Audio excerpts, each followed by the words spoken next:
آج کا خطبہ۔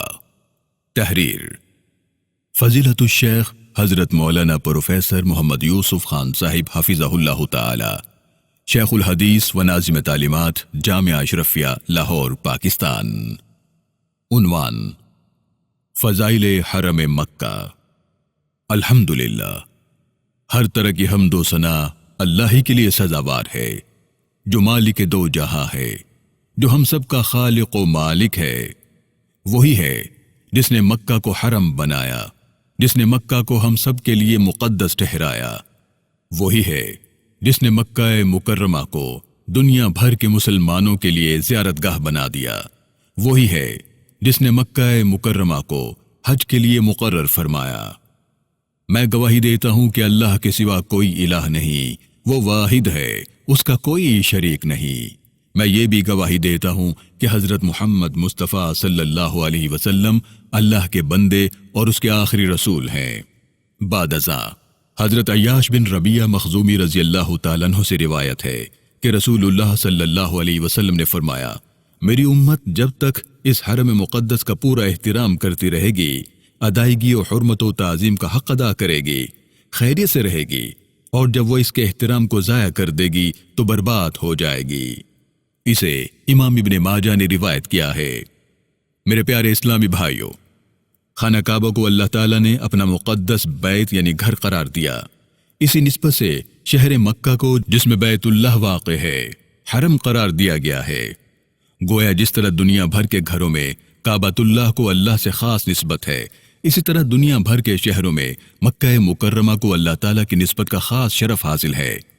پھر اسی نسبت سے اس کی ہر سمت میں کئی میل کے علاقے کو حرم یعنی واجب الاحترام قرار دیا گیا ہے، اور اس کے خاص آداب و احکام مقرر کیے گئے ہیں۔ اسی ادب و احترام کی بنا پر بہت سی ان باتوں کی بھی اس جگہ ممانعت ہے جن کی باقی ساری دنیا میں اجازت ہے۔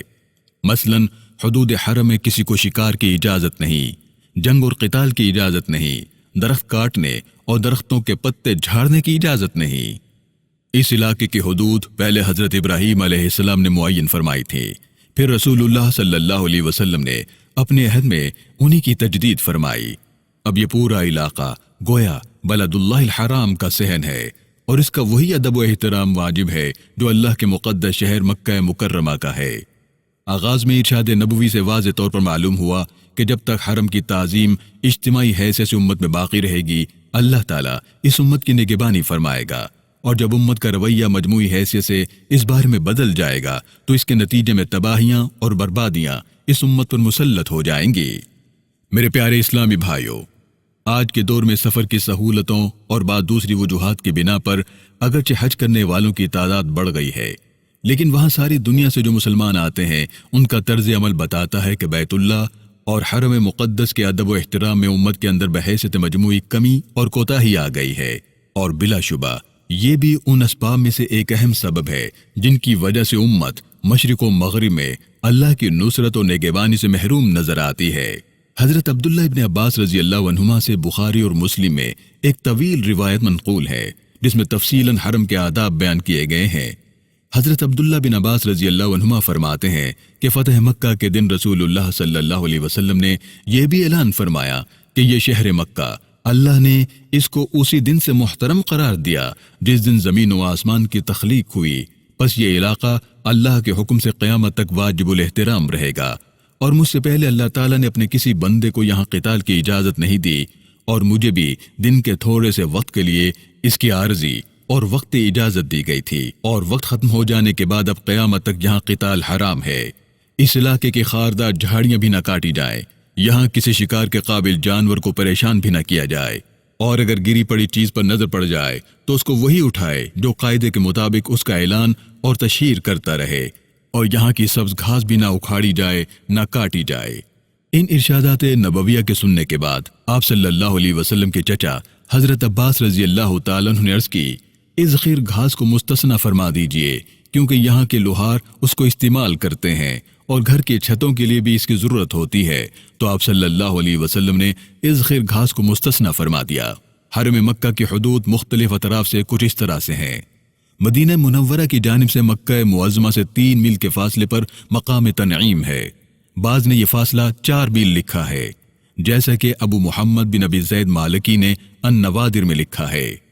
یمن کے راستے پر مقام ایزا کے کنارے تک 6 میل کا فاصلہ ہے۔ طائف کے راستے عرفہ کے طریق سے بطن نمیرہ سے 11 میل ہے۔ عراق کے راستے سے حل گھاٹی تک جو مقطع پہاڑ پر واقع ہے 7 میل ہے۔ جعرانہ کے راستے آل عبداللہ بن خالد بن اسید سے 9 میل کے فاصلے پر ہے، اور جدہ کے راستے احشاش کی انتہا تک 10 میل کا فاصلہ ہے، اور جدہ کے راستے حدیبیہ کی انتہا تک 10 میل ہے۔ میرے پیارے بھائیوں، سب سے پہلے حضرت ابراہیم خلیل علیہ السلام نے حدود حرم پر پتھر نصب فرمائے، پھر عہد نبوی میں قریش نے انہیں اکھاڑ دیا۔ یہ بات رسول اللہ صلی اللہ علیہ وسلم کو نہایت ناگوار گزری۔ پھر جبرائیل علیہ السلام تشریف لائے اور خوشخبری دی کہ وہ عنقریب ان پتھروں کو دوبارہ نصب کریں گے۔ پھر لوگوں کے دلوں میں اللہ تعالیٰ نے یہ بات پیدا فرما دی، اور انہی لوگوں نے دوبارہ حدود حرم کے پتھروں کو نصب کر دیا۔ زہری رحمۃ اللہ علیہ سے روایت ہے کہ وہ عبید اللہ بن عبداللہ بن عتبہ سے بیان کرتے ہیں کہ حضرت ابراہیم خلیل علیہ السلام نے حرم کے پتھر رکھے، آپ کو ان کے نصب کرنے کی جگہ حضرت جبرائیل امین علیہ السلام نے بتلائی تھی۔ پھر قصی کے زمانے تک ان میں کوئی تبدیلی نہ ہوئی۔ قصی نے نئے پتھر لگوائے۔ پھر رسول اللہ صلی اللہ علیہ وسلم نے فتح مکہ کے سال تمیم بن اسد خزاعی کو بھیجا، انہوں نے نئے پتھر لگائے۔ پھر حضرت عمر رضی اللہ تعالیٰ عنہ نے اپنے دور خلافت میں 4 آدمی ان پتھروں کی تجدید کے لیے بھیجے، مخرمہ بن نوفل، سعید بن یربوع، حویتی بن عبد العزہ اور زہرہ بن عبد مناف۔ ان کے بعد حضرت معاویہ رضی اللہ تعالیٰ عنہ نے اور ان کے بعد عبد الملک بن مروان نے حدود حرم کے نئے پتھر نصب کروائے۔ حرم مکہ سے رسول اللہ صلی اللہ علیہ وسلم کے قلبی لگاؤ کا اندازہ جامع ترمذی اور سنن ابی داود کی اس روایت سے ہوتا ہے جو کہ حضرت عبداللہ بن عدی رضی اللہ عنہ سے مروی ہے۔ فرماتے ہیں کہ میں نے رسول اللہ صلی اللہ علیہ وسلم کو مکہ میں حضورہ یعنی ایک ٹیلے پر کھڑے دیکھا۔ آپ مکے سے مخاطب ہو کر فرما رہے تھے، خدا کی قسم تو اللہ کی زمین میں سب سے بہتر مقام ہے اور اللہ کے نزدیک سب سے زیادہ محبوب ہے۔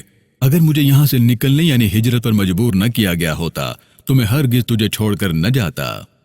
جامع ترمذی میں ایک روایت حضرت عبداللہ بن عباس رضی اللہ عنہما سے منقول ہے کہ رسول اللہ صلی اللہ علیہ وسلم نے مکے کو مخاطب کرتے ہوئے فرمایا، تو کس قدر پاکیزہ اور دل پسند شہر ہے اور تو مجھے کتنا محبوب ہے۔